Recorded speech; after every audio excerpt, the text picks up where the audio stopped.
受到西南气流及第8号台风竹节草的外围环流影响，台湾持续爆发大雨，造成多处淹水情况。总统赖清德29日亲自前往中央灾害应变中心，盼中央与各公家机关全力投入，尽可能将灾害对民众的影响降至最低。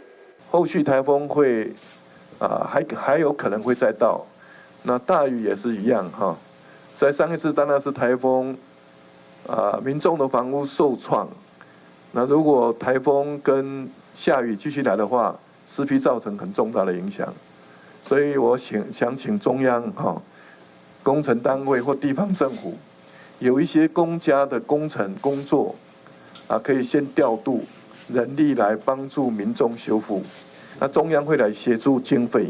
而中央气象署也说明，造成降雨的主要情形就是西南气流，台风竹节草会持续往西北方向朝浙江海面附近移动，而随之带来的水汽也会越来越多。未来1周的天气主要是中南部地区是较容易下雨的情形。到了31号之后，雨势有稍微减少的一个状况哦。我们看到整个雨势还是集中在中南部，还是会有一些大雨或是局部的豪雨出现。那到了3号之后，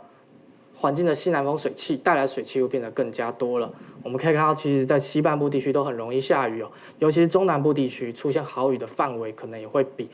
31号到8月2号来得广。而中央灾害应变中心疏散撤离组针对原住民族地区灾害准备工作说明，目前共有12个公所开设灾害应变中心，而目前物资都非常充足。高雄市茂林区、桃园区及那玛夏区，还有屏东县满洲乡，都已进行预防性撤离及安置。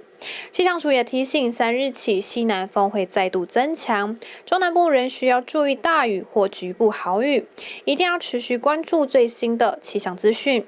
原选阿纽黄冠伟台北市采访报道。